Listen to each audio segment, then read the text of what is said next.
I really do my homework and I really come to the table prepared and ready to show you what I have, you know what I mean? Coming up on this edition of Movie Star, the career of one of the industry's triple threats, singer, dancer, actress, Jennifer Lopez. I like pushing and seeing, finding what else we can make funny within the scene. Drive and ambition helped catapult Jennifer Lopez to stardom. She took control of her career by producing her movies. To top it off, she makes an annual salary of $20 million. Not bad for an actress who describes herself in the song as Jenny from the block.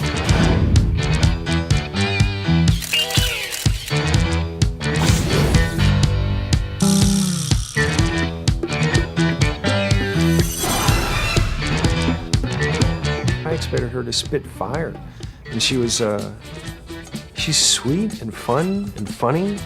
She's so fearless in her approach, and she sort of comes at the work with this reckless abandon that a lot of people shy away from, and that's why I think she's so successful. One of the many reasons why she's so successful in this genre. She's so believable. She reminds me of some of those big old-fashioned movie stars of the 40s and 30s, Lana Turner, Rita Hayworth, Joan Crawford. She has that ability. She also got a nice butt, too. Jennifer's got movie star style, but she's also a savvy businesswoman, overseeing her career with an eagle eye. As one of a handful of Latina women who've headlined a major motion picture, Jennifer knows she's a role model. Although I don't do it for the purpose of, trying to, be a role model or anything like that. I do it because it's what I love doing. I wanted to be an actress. That was my goal.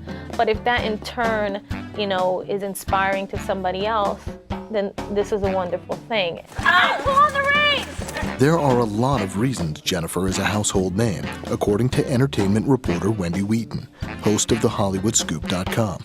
Jennifer Lopez is a very likable person in terms of what she has to offer audiences.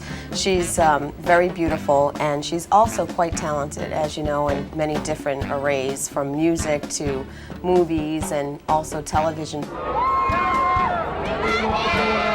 Lopez was born July 24, 1969, in the Bronx, New York. She's the middle of three sisters. She started taking singing and dancing lessons at age 5. I'm from a Latino family, and people like us don't really, we're not movie stars almost, and we don't have that many examples to go by. But for me, at that time, to say, this is what I want to do, the odds seem so great. Yeah. And your parents just want you to have stability. They just want you to be safe. They want to know you're going to be okay. So it was hard for them to swallow, but when I got my first job and I got, I went off and decided that I wasn't going to go to college and I was going to really pursue this full time, that was scary for them. Jennifer's professional career started early, at age 16, with a small part in the movie My Little Girl. But her first big break came in 1990, when she successfully auditioned to become a fly girl hip-hop dancer on TV's In Living Color. Jennifer Lopez isn't someone that all along always got recognition. She really worked hard for what it was, and she stayed true to herself and true to dancing. In Living Color led to more TV roles and eventually the big screen. Lopez made a small but memorable appearance in My Family, Mi Familia, an epic focusing on a Mexican-American family. And action! Later in 1995, the producers of the Wesley Snipes Woody Harrelson movie Money Train were searching for an actress to play a tough street-smart leading lady. She's a New York cop, fairly new to the force, but brand new to this decoy unit, which is like one of the top units because of the two cops played by Wesley and Woody. And they say you guys are the best. Oh, well, modesty prevents me from... Well, no, it doesn't. We are the best. Money Train was a big-budget picture. Unfortunately, that didn't translate into big box office.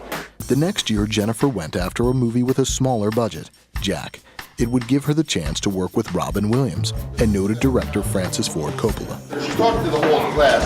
I read the script, and it was written as a 35-year-old Miss Wargo, and I just loved the script, and I knew Francis was directing, and I knew Robin was in it, and I said to myself, I really want to be part of this project. It's a beautiful script, and I don't get moved by so many scripts. You read so many, and they don't touch you, but this one really did, so I said, how about I come in for the part of the teacher? With Jennifer in the role, Miss Yargo became Miss Marquez.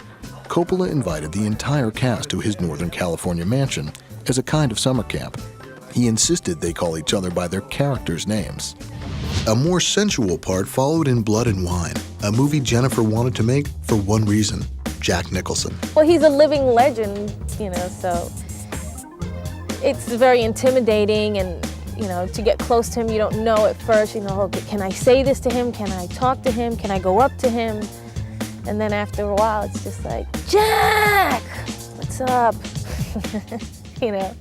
Working with Jack Nicholson and Robin Williams were both great opportunities. But as it turns out, Jennifer's breakthrough role came with no big names attached. Jennifer Lopez had movie star ambitions from the start, but because she grew up in the Bronx, she's had to make her own opportunities. Her biggest came with the lead role in Selena, about the slain Tejano singer. They didn't go, that's the one, she's it, they screen tested 7 women, 4 actresses, and 3 that were from the open calls that they had. And then they narrowed it down. Jennifer got the role and a movie star salary, $1 million. But along with the big paycheck for Selena came a big responsibility. Of course, there was a lot of pressure with whoever would have gotten it because she was so beloved and because, it was a huge job. There was a lot to do. She was very fresh in the public's mind. They remembered her. How do you do it without trying to impersonate her or being a caricature? You don't want to do any of that. You want to be a real person, and that was the hard part.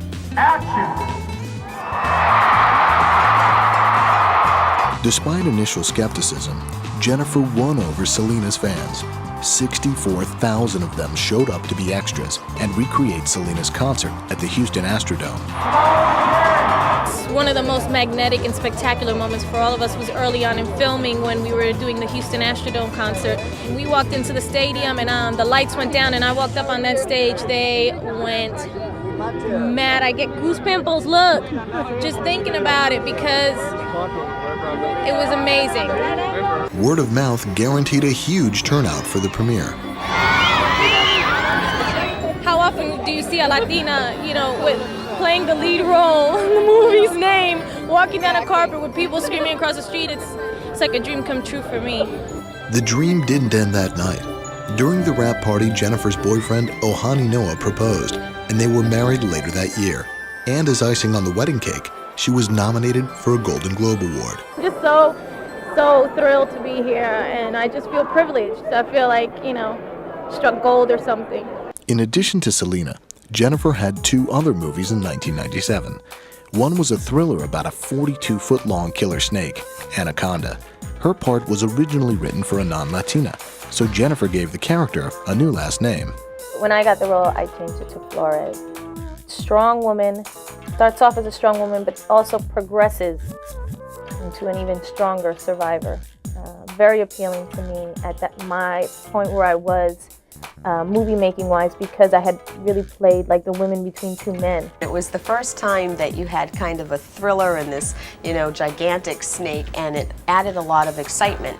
Now, although the movie didn't do a whole lot, it did okay. So in 1997, I would say that was when Jennifer Lopez's career really started to turn.